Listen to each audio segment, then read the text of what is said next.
Hey everyone, welcome to the show. Imagine this. You're living like right near the skyline of Manhattan, one of the world's most famous cities, but your community is dealing with like poverty and pollution, all because of a land deal that was made centuries ago. Wow. And that's the reality for some Lenape people who are living so close to New York City today. And we're going to dive into Taking Manhattan, which is a book by Russell Shorto. Okay. It's a really cool historical account that talks about not just one, but two different takings of Manhattan. Two takings. Yeah, so if you love history, like, did you hit that like button and subscribe? Because this deep dive is going to like totally change how you think about how New York City started. I'm excited. Oh, and you can find a link to that book in the description below. Perfect. Yeah. So what I think is so interesting about this book is that it like shows you the history that's right under our feet. It's not just about battles and treaties. It's about the people who lived and worked and tried to make a difference on this tiny island that, later became this global powerhouse. Exactly. And Shorto doesn't avoid like all the complicated parts of it. Right. He talks about the Ramapo-Lenape Nation and they're descendants of the Lenape people, and they're still fighting for recognition and justice like centuries after their land was taken. Wow. And their story, it's like woven throughout the book, and it reminds us that the past isn't really just like some echo. It really affects people today. It's such a powerful reminder, and Shorto really brings it to life, with his storytelling. He takes us back to 1664, when the English, led by Richard Nicolls, they show up with their ships to take control of New Amsterdam from the Dutch. Right. And you might think, oh, this is like a typical conquest story. Right. But it's not. That's what makes it so interesting, right? Because this second taking, as Shorto calls it, it wasn't really a hostile takeover. It was more like a carefully planned merger. That's right. Yeah, and he paints this picture of New Amsterdam in 1664 as this super busy, diverse city with all these different cultures and languages. Yeah. Which is kind of crazy if you think about that time period. It is. It is. And this diversity wasn't just random. The Dutch were known for being pretty tolerant, especially compared to other European powers. Back then, they were welcoming to people from all over Europe, and they even allowed some religious freedom, which was a big deal in the 17th century. So this idea of Dutch tolerance, it like really set the stage for the New York City we know today. Yeah. Which is a city that's really proud of its diversity and being inclusive. Right. It makes you wonder how different things could have been if the English had been way more strict. That's a really interesting question. Yeah. And the book highlights people like Dorothea Angola, a free Black woman who owned property and was respected in the community. Oh, wow. And Asser Levy, a Jewish merchant who fought for his rights and became really important in New Amsterdam. And their stories show us how this Dutch tolerance, even though it wasn't perfect, created opportunities for people who might have been pushed aside somewhere else. It's amazing how these like individual stories can make history come alive. Yeah.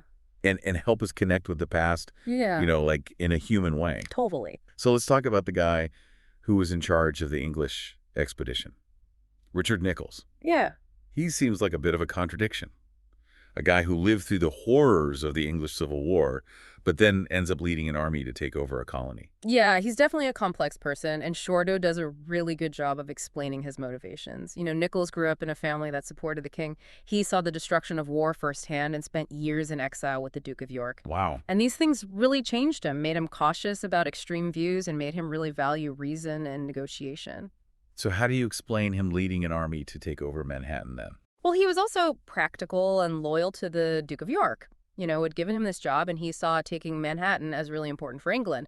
But he was determined to do it without too much violence and chaos. His goal wasn't to destroy New Amsterdam, but to make it part of the English Empire. And that's where his experiences and his personality came in. Okay, so now we've got this thriving Dutch colony, a smart English commander with a complicated past, and the threat of a takeover looming.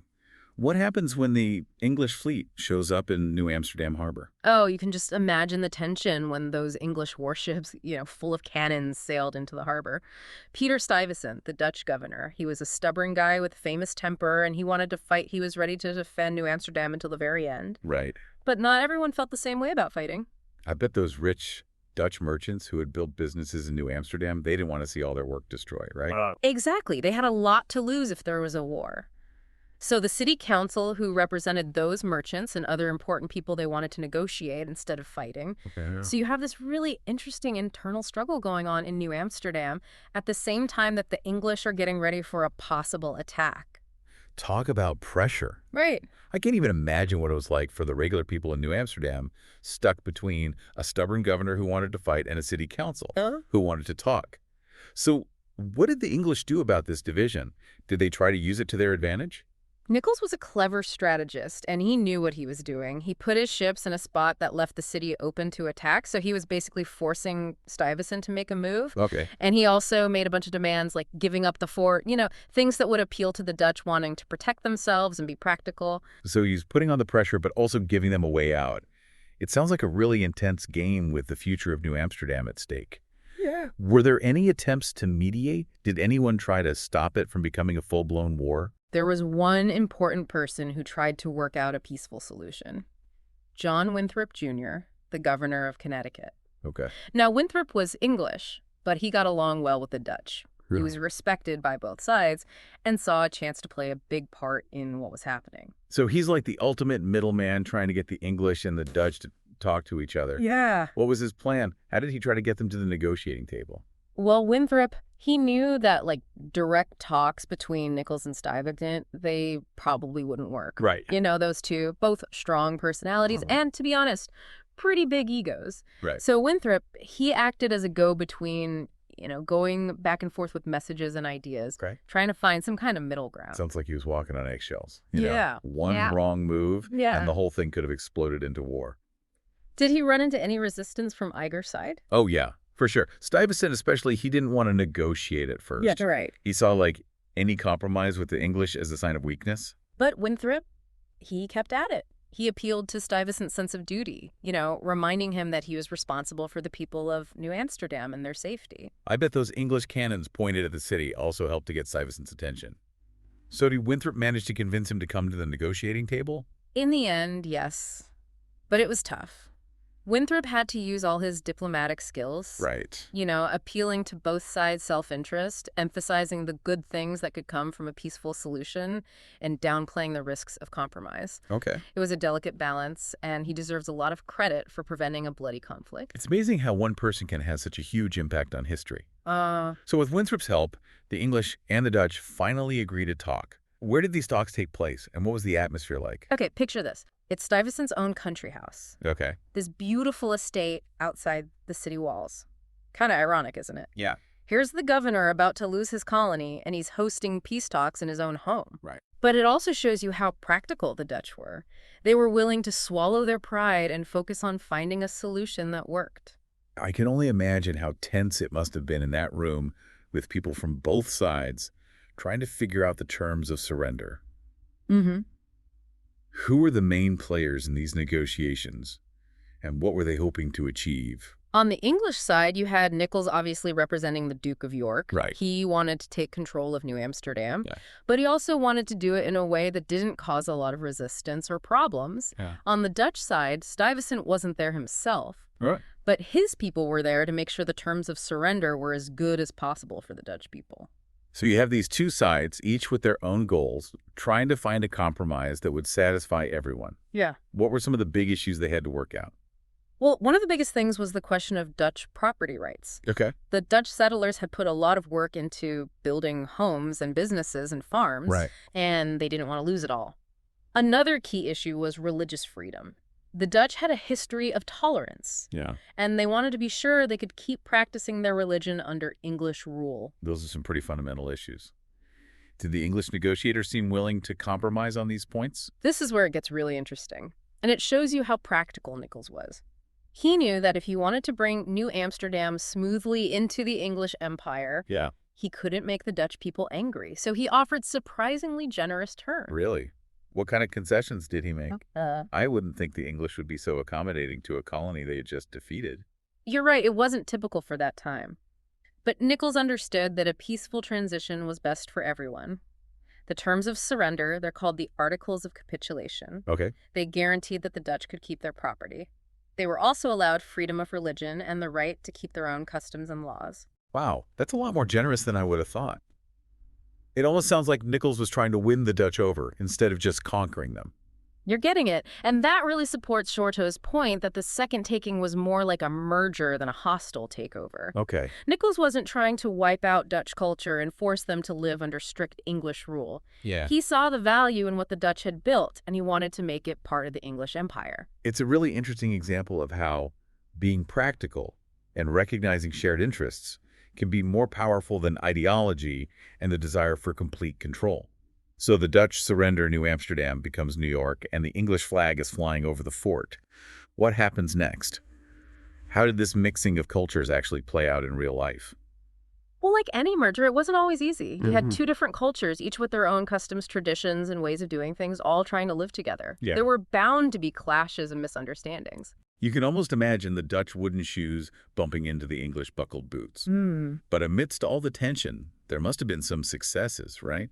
Were there any times when the Dutch and English managed to find common ground and work together well? Definitely. One of the best examples is the story of Cornelis Steenwijk. Okay. He was a prominent Dutchman who had been a burgemeester, which is like a mayor under the Dutch. So he was a respected figure in the Dutch community.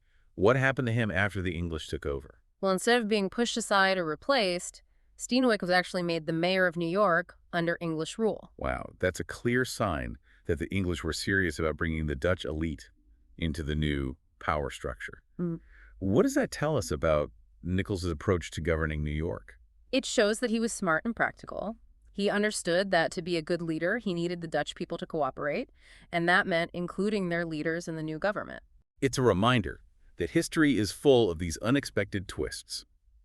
Here we have a man who was a leader under the Dutch, transitioning smoothly to become a leader under the English. It speaks to his adaptability and maybe even to the shared interests that connected the Dutch and English elites. Exactly. And that wasn't the only example. Nichols actively sought advice from Dutch merchants and officials. He knew they understood the city and its people, and he relied on their knowledge to help him govern well. It makes you wonder what would have happened if the English had been more forceful, trying to impose their will on the Dutch without any attempt at integration or collaboration. Do you think the city would have thrived in the same way? It's hard to know for sure, but it's definitely possible that a harsher approach would have failed. The Dutch had strong trade networks, a culture of entrepreneurship, and a spirit of tolerance that all helped New Amsterdam succeed. Right. And by incorporating those things into English rule, Nichols helped to make sure that the city kept growing. It's like he took the best of what the Dutch had created and combined it with English pragmatism and ambition to make a recipe for a successful city. But what about the everyday people? How do they experience this shift from Dutch to English rule? For many of them, life probably didn't change too much right away. It's okay. They kept doing their daily routines, running their businesses, farming their land, raising their families. But there must have been some adjustments, some worries about what this new government would mean for them, right? Of course. There were definitely challenges. Like the language barrier, for example, that must have been a big problem for a lot of people. Right. Imagine trying to understand the legal system or do business in a language you don't speak. And then there were the cultural differences, which sometimes caused misunderstandings and conflicts. It must have been a confusing and uncertain time for a lot of people. Did the book offer any insights into how ordinary people dealt with these challenges? Shorto shares the stories of a few people whose lives span this transition. And through them, we get glimpses of what daily life was like in New York during this time. I'm really interested to hear more about those personal stories. They often reveal so much more about how historical events affected people than just big narratives about empires and conquests. But before we get into those accounts, let's zoom out a bit and look at the broader historical context. What happened to the key players in this story? The people who shaped the second taking of Manhattan in the years that followed.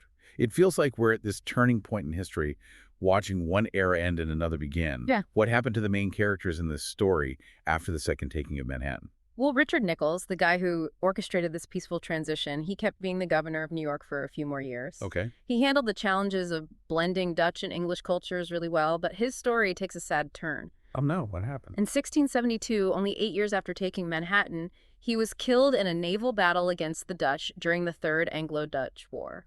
Wow, what a crazy turn of events. It seems like those tensions between the English and Dutch never really went away, even with all the attempts at unity and cooperation. It reminds us that history isn't always a straight line. Even when people try to build connections and make new relationships, big political forces and national ambitions can get in the way and change things in unexpected ways. And what about Peter Stuyvesant, that passionate Dutch governor who was so reluctant to give up New Amsterdam? Did he just disappear after the English took over? Nope, not at all. Yeah. He actually stayed a prominent figure in the community, a symbol of Dutch strength and pride. After the surrender, he went back to his farm called the Bowery, which is in what we now call the East Village. So even in defeat, he found a way to stay important, connected to the land and the people he used to govern. Did he ever make peace with the English? It seems like he did. The book mentions that he actually exchanged letters with Nicolls every now and then, talking about the city and how it was being run. That's interesting to imagine these two guys who were once on opposite sides of a conflict, finding some common ground and maybe even a little respect for each other. Right. It shows how complex human relationships can be. Even in the middle of political turmoil and national rivalries, personal connections can last and even grow. We were talking about the lives of everyday people before. What about those individuals whose stories Shorto includes in his book? What happened to them after the Second Taking? Their stories give us these fascinating glimpses into the human drama that unfolded during these big historical events. Like Dorothea Angola, for instance. She was a free Black woman who had made a good life for herself in New Amsterdam, owning property and raising a family. Yeah, we talked about her earlier, how her story really represents that Dutch tolerance that helped make New Amsterdam such a special and lively place. What happened to her after the English took control? Was she able to keep her position in this new society? She did. Actually, her story takes an interesting turn under English rule.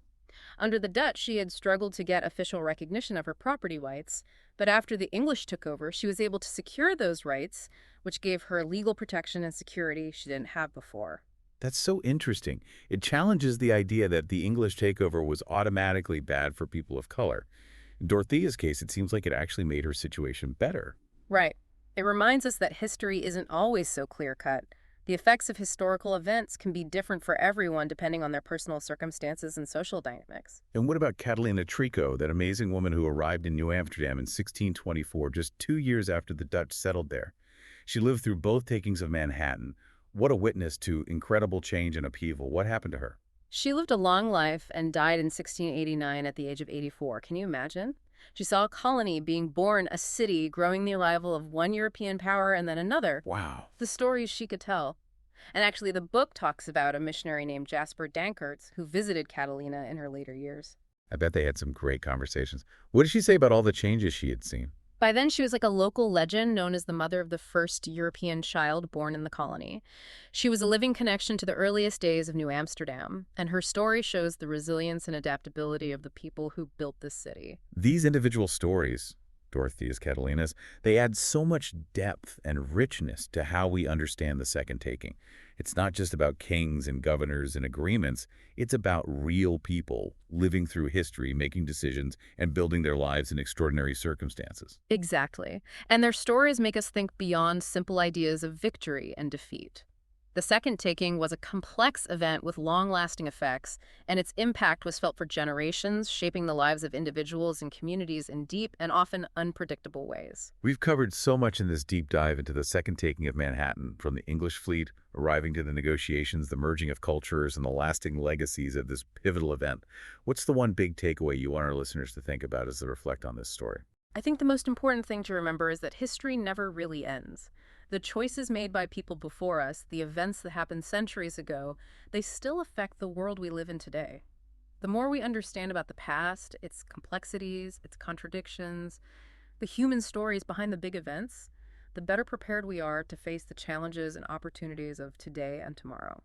That's a really powerful message, and it's something that Shorto's book shows us so well.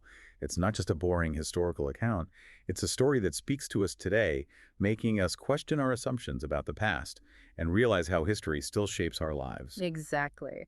And I encourage everyone listening to go check out the full book, Taking Manhattan by Russell Shorto. You can find a link in the description. It's a really interesting read that will challenge your views and give you a deeper understanding of this crucial moment in American history. We want to thank you for joining us on this deep dive into the Second Taking of Manhattan. We hope you found it insightful, engaging, and maybe even made you think a little. And we'd love to hear from you. What stuck with you the most from this episode? Share your favorite part, your thoughts, or any questions you have in the comments below. We always love hearing from our listeners and learning from your perspectives. And until next time, Keep diving deep.